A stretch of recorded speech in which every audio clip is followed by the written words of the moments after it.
Up next in the broadcast, the two Koreas are at a stalemate in their talks to resume operations at the Kaesong Joint Industrial Park. With no date set for the next round of dialogue, how long will operations stay in limbo? Samsung Electronics reports record profits and sales for the second quarter this year, but slowing momentum in its key mobile business keeps the pressure on the world's #1 handset maker to keep innovating. Though North and South Korea are still technically at war, both will celebrate the 60th anniversary of the Armistice that stopped the 3-year-long Korean War. Primetime News begins now.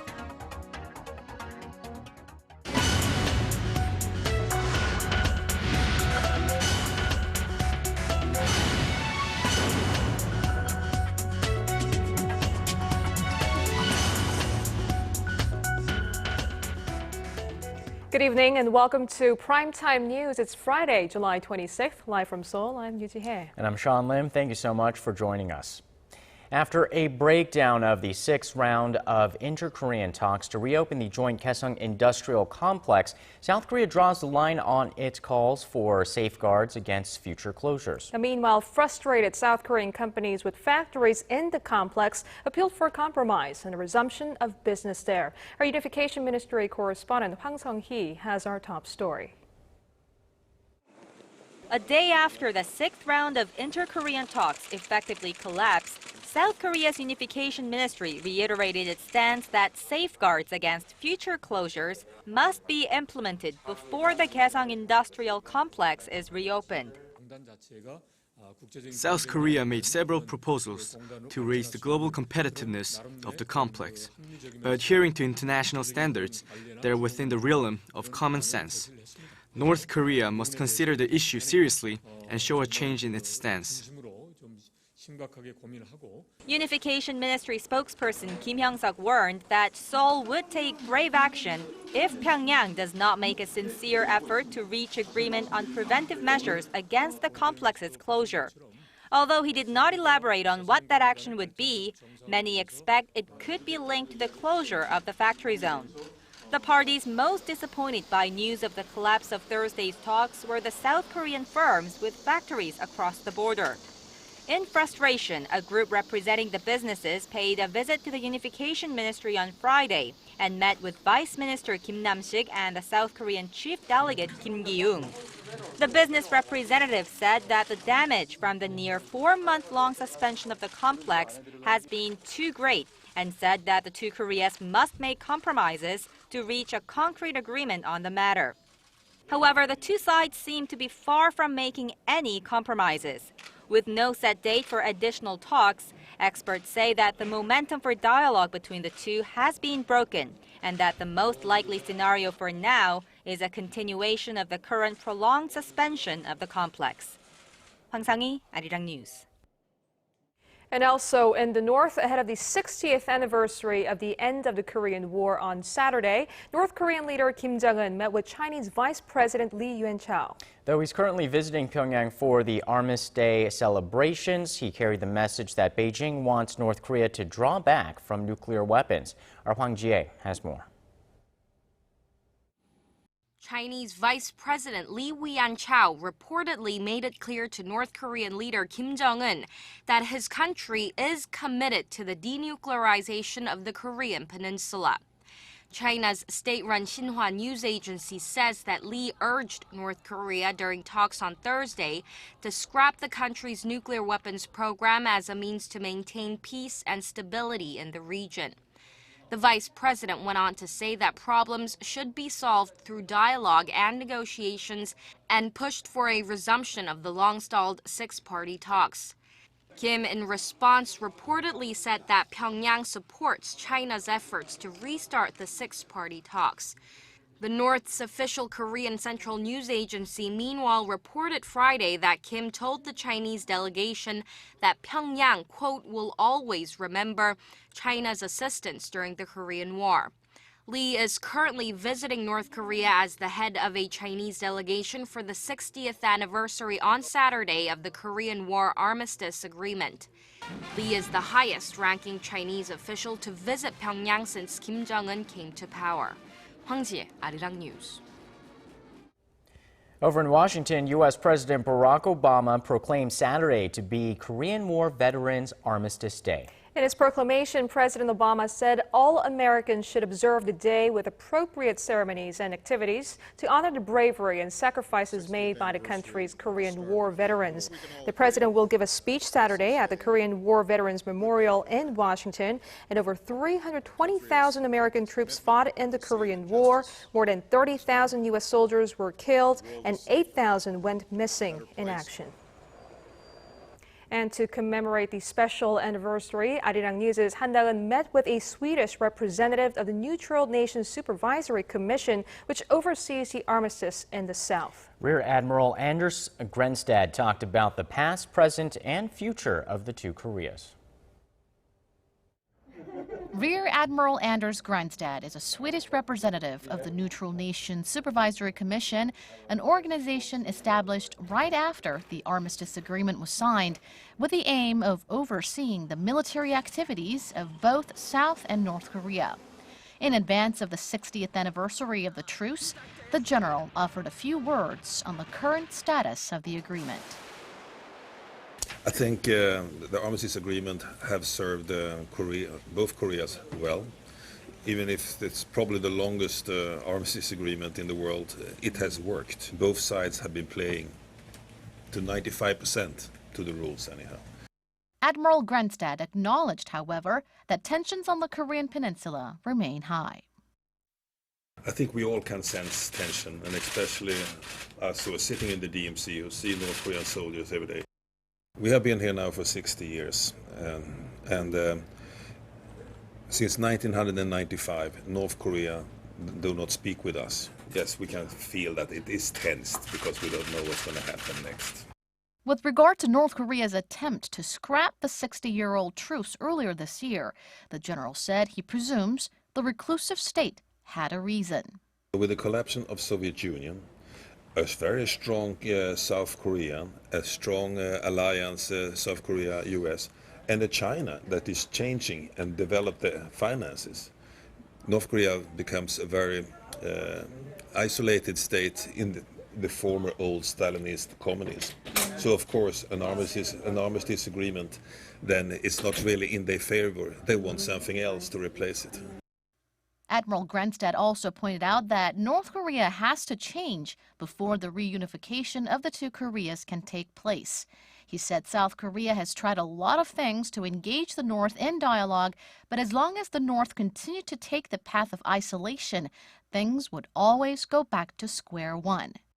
He also added that the NNSC should not be in Korea for one day longer than it has to, and when the two Koreas settle on a peace pact to replace the current armistice agreement, he'll be happy to go home. Han Daeun, Arirang News.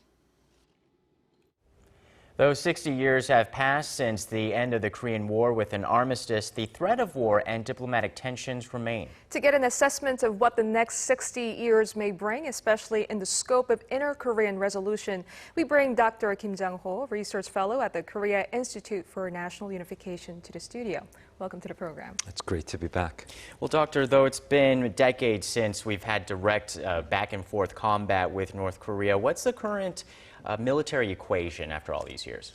Well, contrary to popular belief, here in South Korea, that is, we do not have an overwhelming superiority over North Korea in terms of conventional forces. In terms of land forces, the Army, they simply outnumber us. In terms of naval forces, I think we're about even. Where we do have an edge is of course, in the air, where we have better, more technologically advanced, cutting-edge aircrafts that are capable of establishing air superiority when and if hostilities occur. But we both will be celebrating the armistice tomorrow. What is each side going to be honoring from their own perspective? Yeah, that's ironic that both sides are celebrating the same thing. And this, of course, stems from the different perspectives that they have on the Korean War.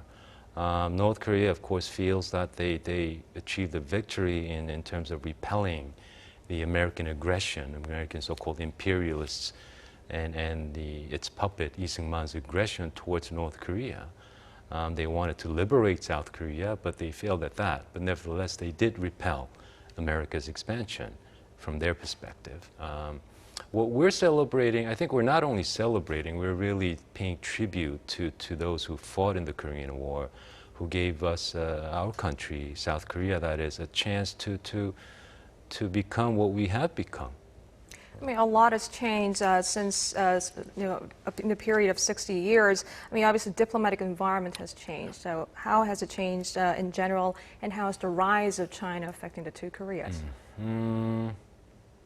It's changed in the sense that South Korea now, I think, has some of the tools to shape our future in terms of in the diplomatic arena, that we are trying to vigorously convince China to help us in our effort to denuclearize North Korea. That's what President Park Geun-hye was trying to do during her last visit. Well, do you see the relationship changing between the United States and South Korea in terms of their military alliance? Well, certainly I think it's beginning to change in the way from an asymmetrical alliance to a more one that's symmetrical. I think it's changing in the sense that that we began our alliance purely as a military alliance, but I think we're moving forward on to what we now call a value alliance, and that embodying aspects of democracy, human rights, and etc. More importantly, I think the need for this alliance has not gone away. We are still faced with the conventional threat from North Korea, not to mention the nuclear threat. And of course, although we may think that we might be able to stand up and deter North Korean aggression, the nuclear problems puts in another whole new different equation into this problem. Well, looking forward, do you expect us to be in the same spot 60 years from now? Will there be change? Well, working for the Institute for Korean National Unification, I hope not. I hope that within that time we contribute something to remedy that situation. I think, as far as educated guesses go in terms of predicting the future, I think two things are possible. One is the North Korean regime decides to change itself and open up to the world. The second, of course, is something happens within the regime or that regime collapses due to outside pressure. So one is, of course, change from within. The other is collapse. And we're hoping that the North Koreans choose the former, because the latter would create certainly massive chaos, not just for the Korean Peninsula, but for the entire region. All right, well, still some unknowns there that we have to keep our eye on. Thank you so much for joining us tonight. No, thank you for having me. Before your day ends and another begins, get the latest news live from Seoul. Residents whose features restrictions is on the rise. Closing ceremony. Expert analysis from Asia's heartbeat. The legislature, circumstances. With a viewpoint only Korea's global network can provide. The United States, the latest report, less than unrivaled access from a team always on standby. Came on to maneuver, trying to cover up the South.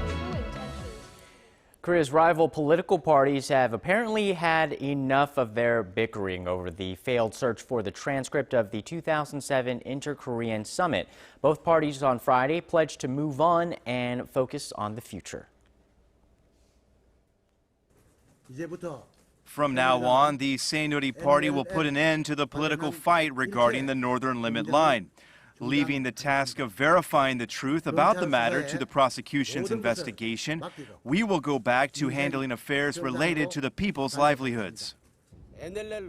I suggest that the rival parties agree to permanently put the NLL controversy to rest. Let's promise to protect the border in the future, as we have done in the past. The transcript at the center of the political battle is the key to resolution. The Saenuri and Democratic parties had hoped the transcript would clear up the question of whether former South Korean President Roh Moo-hyun suggested giving up the western maritime border with the North during the 2007 summit. Samsung Electronics has reported yet another quarter of record sales and profits. The world's largest maker of smartphones, memory chips, and TVs said its profits rose nearly 50% in the second quarter of this year, thanks to robust shipments of smartphones and higher chip prices. However, even its best performance yet fell short of analysts' expectations. And as our Kim Young-gil reports, investors remain worried that the demand for top-shelf smartphones like the Samsung Galaxy S4 is slowing down. Despite the prolonged economic crisis in Europe and China's slowing economy, Samsung Electronics posted a record operating profit of $8.5 billion in the second quarter of this year. That's a whopping increase of 47.5% from a year earlier. Samsung logged sales of $51 billion in the second quarter, a 20% increase from the same period last year. Both sales and profits kept increasing in consumer electronics, semiconductors, and panel display business. But the Korean tech giant is increasingly facing pressure to produce innovative smartphones to stay as the #1 handset maker. Its mobile business is the biggest cash generator, but the division's profit fell 3.5% from the previous quarter, although it jumped 52% from a year earlier to $5.5 billion. The loss of a major deal with Apple caused a drop in sales of its logic chips, but soaring prices of memory chips allowed the world's largest memory chip maker to report a 70% jump in the semiconductor division's profit to $1.5 billion. Logic chips serve as the brains of computers and other digital devices, while memory chips are used to hold memory for computing devices. Samsung's fate depends largely on its smartphone business. But with slowing sales of its flagship Galaxy S4, concerns are mounting that its handset profit margin may fall. Samsung plans to invest around $21.5 billion in upgrading its production facilities this year. Kim Young-gil, Arirang News. Now, efforts are underway to set up memorials in Los Angeles honoring the women forced into sexual slavery by the Japanese military during World War II. But there seems to be a bumpy road ahead as the Japanese government wants to stop the installations. Kim Hyun-ji reports. The City Council of Buena Park, a city located within the Los Angeles metropolitan area, was scheduled to cast a vote early this week on whether to install a monument honoring the victims of the Japanese military's wartime use of sexual slaves. But the vote didn't take place as scheduled due to opposition from Japan.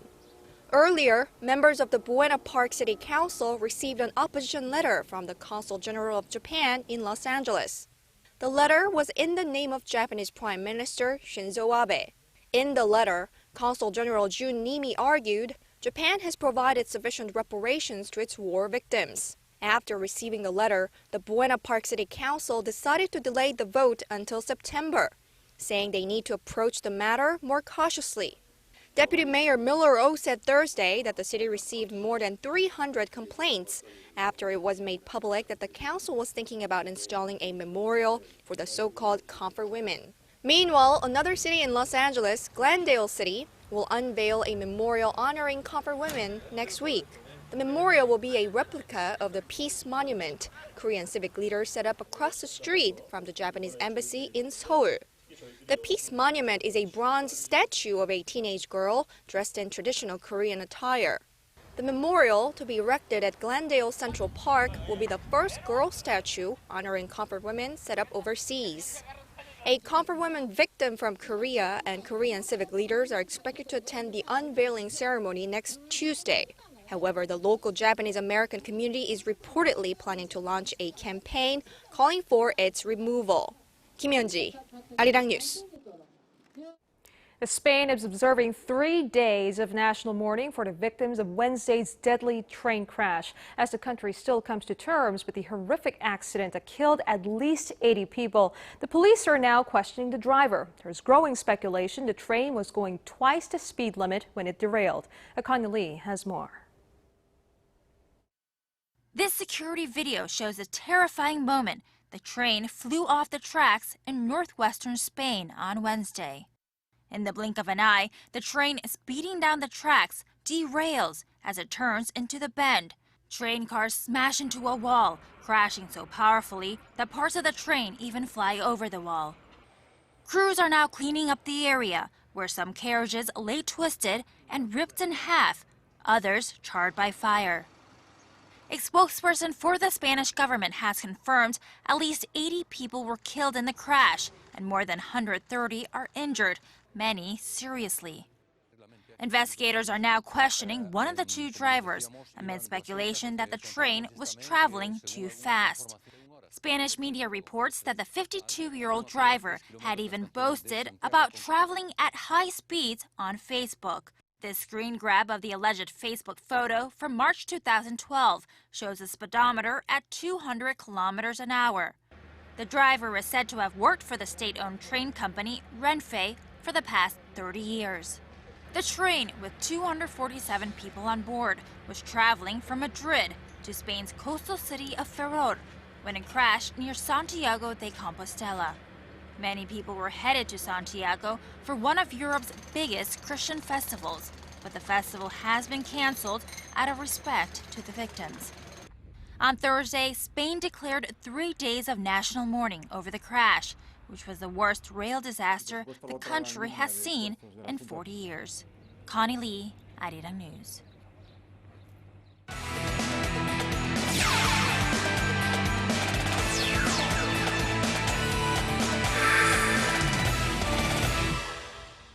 It's the major league matchup Korea has been waiting for all season. Chu Shin-soo versus Ryu Hyun-jin. It's finally happening this weekend. To give us a preview, SJ is standing by at the Sports Center. Now, SJ, I'm sure all of Korea will be glued to their televisions for this one.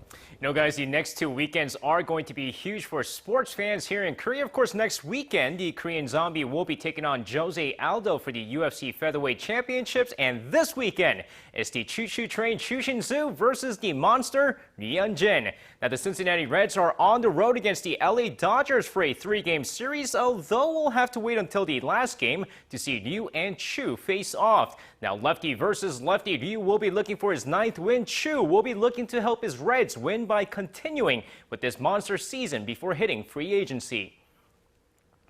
And now moving on to some Friday night KBO action as we take a look at the Nexen Heroes trying to catch up to the Samsung Lions. Of course, Nexen trailing by 4 games going into this game here, but in the first inning of the game, Chae-tae-in RBI single up the middle makes it 1-0 Samsung before Park Sung-min adds to the lead single to right, 2-0 Samsung Lions. But not done yet. Second inning, Choi Young-woo 2-run double extends the lead to 4-0 Samsung Lions. But before this next play here, the Lion King Lee Seung-yup 2-run shot to right field, 6-0 Samsung Lions. But third inning, Nexen gets a few back with Moon Ah-ram's RBI single before Lee Tae-geun makes it 6-2 with a sac fly. But here come the Nexen Heroes once again. 3-run 5th inning cuts the deficit to 6-5. But Samsung's offense too much for Nexen as currently in the bottom of the 8th inning, Samsung up 13-7. And taking a look at other scores from around the league, the NC Dinos were able to beat the Kia Tigers in the bottom of the 9th inning 5-4. The SK Wyverns all over the Lotte Giants 11-1. And currently in the bottom of the 7th inning, Tucson Bears and LG Twins in a slugfest as Tucson's currently up 13-9. Now with that said, we're going to finish off with the ongoing feud in the Women's V-League between Kim Young and the Hunguk Insurance Life Pink Spiders. Now after all this time, nothing's being resolved except for one thing. Kim won't retire from the South Korean national team. According to her agency, she will at least continue on with her international duties, but will still fight for her right to be a free agent. Now the Pink Spiders and Kim have been feuding over whether or not she is eligible for free agency. Now the 25-year-old has even threatened to quit the sport altogether. And that's going to wrap it up for me. This has been SJ. See you guys again after midnight for your sports needs.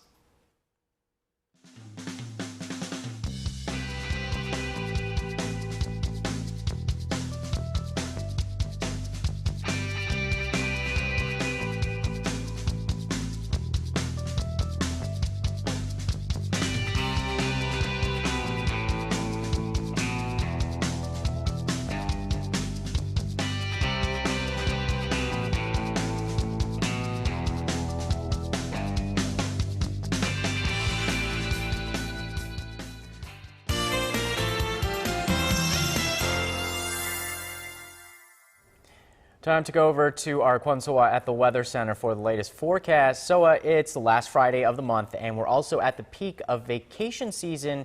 So what's in store for us this weekend? I would say Saturday is a great day to spend in the waters, and Sunday a great one to chill indoors. Do explain.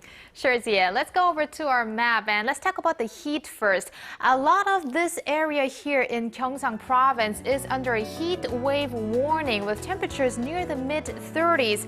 But relief is near because the monsoon front should soon get active, bringing nationwide precipitation. But until Sunday, it'll mostly stay hot and humid. That's why I said earlier Saturday should be a fun day in the waters.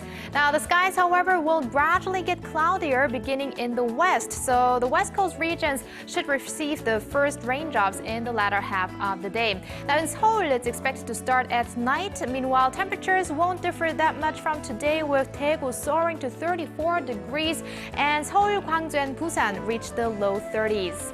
And moving over to Daejeon and Jeju, which will be similar, while Dokdo and Munkumgang linger in the 20s.